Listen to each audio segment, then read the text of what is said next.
right? Like, what the fuck? Uh-oh. Well, Miller sees her. Oh, shit. Pulls out a gun, forces her, you come over, join us, basically uses her to persuade Forrester to open the door. I'm telling you, I would, even no matter what trouble, as being Forrester in the hotel room with the coke and all that stuff, I would call the damn police. I'm not kidding. I would call the police and I would take whatever charges and all that bullshit. Let's do it. But yeah, these guys, who knows what these guys are capable of. Forrester finally gives up. They force their way into this hotel room. All right. And everybody keeps their mouths. That's why you do this shit in a seedy ass hotel. Because nobody is going to call the police. Nobody's going to complain about loud ruckus. Because everybody else is doing some shady shit. A side note, again, I had discussed with someone who worked at a motel in Asheville. They're really funny about allowing locals to rent rooms. Right, there's that whole thing, yeah. You have to pay like a huge deposit. Or your address on your license has to be 40 miles like 30 away. Or 40 miles away, exactly. And they told me that part of that is because of these types of situations. Right. Because there were so many drug problems. Right. In the 80s and 90s. Yeah. And I guess still today. And now when a regular person wants to rent a room. Like we just want to go out and get drunk and don't want to drive home. Yeah. No, you'll run into that problem. What happens, you end up in a dusty ass, the in-town hotel on fucking Tunnel Road where they don't care. Inside the room, Darlene and Forrester are strip searched. Forrester is pistol whipped. Now, he admits he does have Hadaway's motorcycle, and he has it parked outside. Okay. Well, first things first here, you do not fuck with a biker's motorcycle. You don't touch it. No. You damn sure don't take it. No. Oh my God. And especially not a guy like Hadaway. No, I mean, now you're down to like if you disrespect someone in prison or something, you put them in a position where they have to get you back for that, or the rest of the biker guys are not going to respect them. Hadaway and the men load the bike in the back of the van. Okay, so he's got his bike, we got the van, we got Forrester. All right. Forrester and his girlfriend do not have the drugs or the money that they owe. Surprise, surprise. These are addicts. These are users. These are also small-time drug dealers. Right. The last thing they're going to do is have this suitcase full of coke. Right. They have already snorted that coke and... Or sold it all. That's a lot of coke. They don't have coke. They don't have the coke or the money? Neither. Oh my God. They're forced into the van as well. And they're tied up. All right. Danny Roberts says, hey, I don't want to be part of this. The poor plumber. I am lending you my van. I had this idea to help you guys transport these drugs. Right. And in a nice kind of hidden fashion. But when it comes to pulling guns out on people. Pistol whipping people. Strip searching them. Essentially kidnapping people. We got a fucking kid. I just am ready to check out. Yeah, I'm sure he's just like, just take the van, drop it off, let me know where it's at. I want to go be away from this. He asks to be dropped off. Roberts, Hagel, and his son are dropped off at a drive-in theater nearby. Which was the motherfucking Dreamland Theater. Remember that? Holy Dreamland shit, it has to be. There was a flea market. Yes. It's right there on Tunnel Road. It was the best flea market, too. Memories of the way Asheville. Now it's a fucking Lowe's. Exactly. So I just thought that was kind of funny. Because I would go to that flea market on the weekends with my Nana. That was a big flea market. Every Saturday. You go to the drive-in flea market theater place. Once Miller and Hadaway have the couple alone in the van, Miller tells them that they may be able to work out a deal. Okay. You owe us money. Right. You owe us even more money because you had our drugs. There's a lot of coke. Where's the coke? Exactly. Yeah. We can work out a deal. And I'm guessing if you're on the other end of this bargain, sounds like a pretty good deal. Well, it's a chance anyway. Right. Because it's not looking good so far. The man tells them that they're going to go to Tennessee and they have to go see the big drug boss. No, I don't want to do that. They're going to work out some way for the money to be paid. Okay. Here's an offer you can't refuse. We're going to go see the Godfather on the day of his daughter's wedding, right? Okay. On the way to Tennessee, Hadaway suddenly changes his mind. Tells Miller he wants to take him to the other place. Uh-oh. Oh, yeah. Okay. I mean, they ain't going to Chuck E. Cheese here. They're going to the other place. They turn around and head back into North Carolina. At this point, the pair is blindfolded. Okay, see, now I'm not feeling good about this. If I'm them. I'm tied up. Right. Now I'm blindfolded. I'm being told I'm going to the other place. The dude's been pistol whipped. That's got to be very bad. I could just a big clunk. I've seen a lot of Martin Scorsese films in my day, and I'm going to say this does not sound good. No, a clunk of steel and someone just beating you through the face and cutting sharp edges. Pistol whipping always like kind of freaked me out. If I got pistol whipped, that'd be horrible. Yeah, it's pretty scary. Yeah, I'd rather be hit. You think with so? Fist. Oh yeah, just a chunk of, just feeling a gun, you know. You just know afterwards you're going to be walking around with a crooked face. Oh, but just having someone hit you hard as they can with a damn pistol. God, that'd be horrible. Makes me think of Homer Simpson with the pistol whip, and it's like he's just sticking the pistol inside the whipped cream and like, pistol whip. Okay. I know, I've ADD. I'm easily distracted. Okay, so now they've changed the plans, tied up, blindfolded, and they don't know what the hell the other place is, I'm sure. Right. Okay. Callahan recalls, and that's Darlene. I've been calling her Darlene this whole time, but her name is Darlene Callahan. Recalls arriving at a location where Forrester is taken out of the van. While they're sitting in the van, she's left alone with Miller. Okay. He starts telling her that she can work off the money.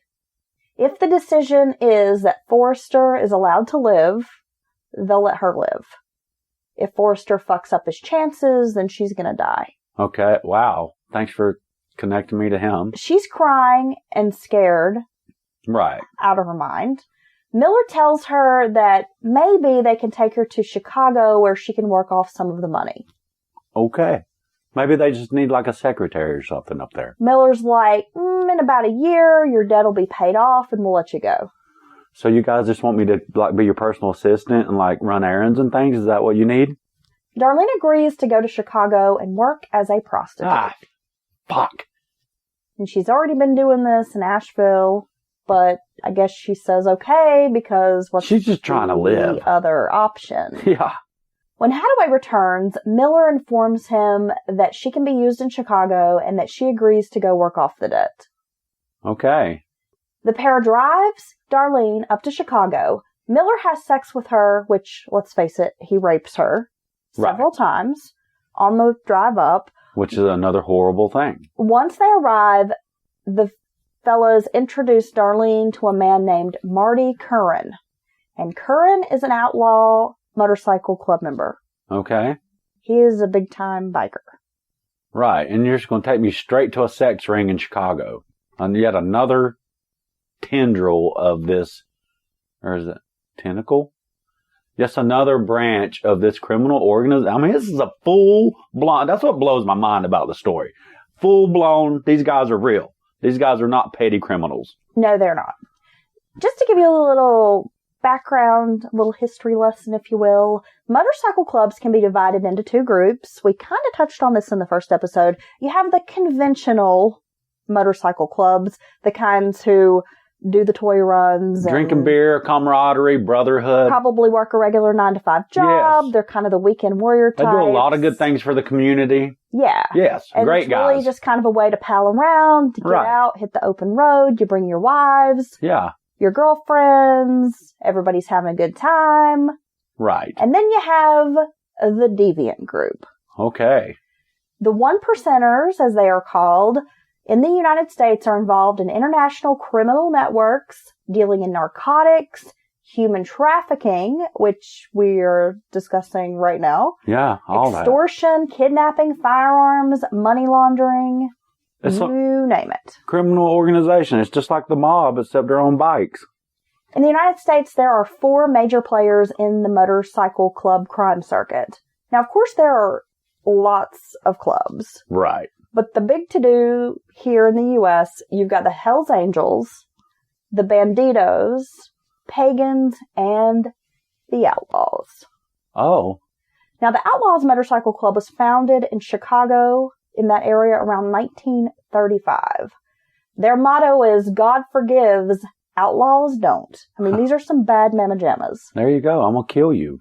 Currently, they have around 48 chapters in 23 states. Estimated probably 1,700 members. Oh, see. nationally. And that's why they're called the One Percenters. It is thought to be the oldest outlaw motorcycle club. Really? Hence the name The Outlaws. Yeah, because you got these tens of thousands, maybe even hundreds of thousands of other people who are bike enthusiasts. But this is a very small group of real motherfuckers. And if you've never spent much time watching Gangland and those types of shows, just to let you know, Outlaws and Hells Angels are rivals. They don't like each other. They do not. No. And Outlaws have a saying, adios, which means angels die in outlaw states. Oh, okay. So basically it's just no different than the LA gangbangers and stuff. You know, it don't matter who you're with. You see your rival, shit's going down. Right. Okay. Yeah. Yeah. That's a real... do not care for each other. Yeah. And it's rare to find chapters of these clubs within a certain radius. Probably for the best. Yeah. The following day, they take her to meet a guy named Stimac. I mentioned him before in the first episode, Westside Tommy Stimac. Now, he's the vice president of the Chicago area Outlaws. A really bad dude. It's like every person they take her to, they just took her straight into the heart of the beast. I mean, these are not posers. These are not people acting, playing gangster. These are real fuckers. No, and these criminal organizations, much like the military, have a chain of command. And they took her straight to the top. They have people in charge. Yeah.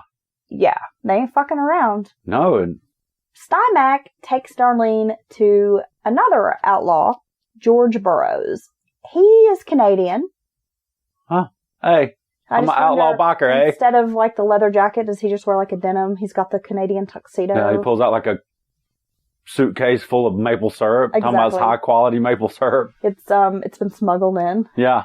Well, the maple syrup barons. Some duty free maple syrup. Ooh, she said duty. Oh, shut up.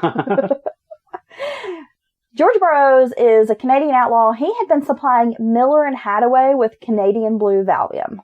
Burroughs proceeds to have sex with Darlene, afterwards tells her she passes the litmus test for prostitution work. So disgusting.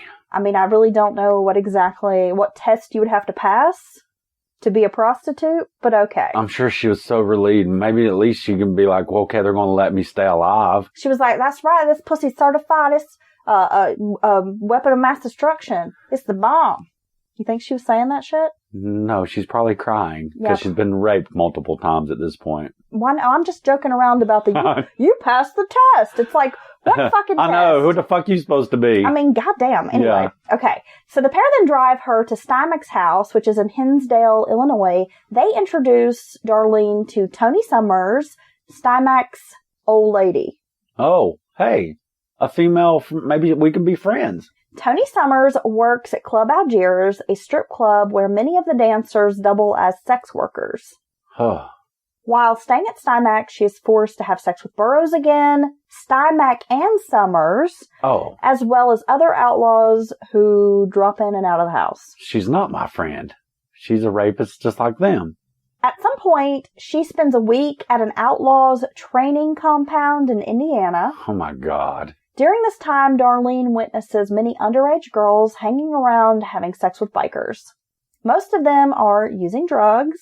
For about 6 weeks, she's held captive, always with one of the men and never alone with a phone. If they are in a hotel room, they will rip the phone out of the wall. Right. Throw it out, put it in the trash. Yeah. So that if they go in the bathroom, anything, she's not allowed to be alone with a phone. Right. Someone is constantly supervising her. And so she's a sex slave. Yeah. She's been kidnapped and she's continuing to be held against her will this entire time. And back then, it wouldn't be that hard to control. All you got to do is worry about the one phone in the house or whatever. You've got to remember, she's scared. Right. Hadaway informed her that the outlaws are tied up with the Chicago mafia. If she fucks up, she'll be put in a Dempsey dumpster. Oh, that sounds like a really cute dumpster. I just imagine him like one of those 1930s gangsters, like, yeah. You see? You'll end up in a Dempsey dumpster, you see? Yeah, you rat. You crazy dame. Exactly. Okay. All these skirts. Anyway, she has not been able to speak to her family for over a month. They have no idea where she is, and she's not seen her boyfriend either. Because remember, he was taken out of the van Yeah. told, hey, we may kill him, we may not. If we kill him, we're going to kill you. She's probably hoping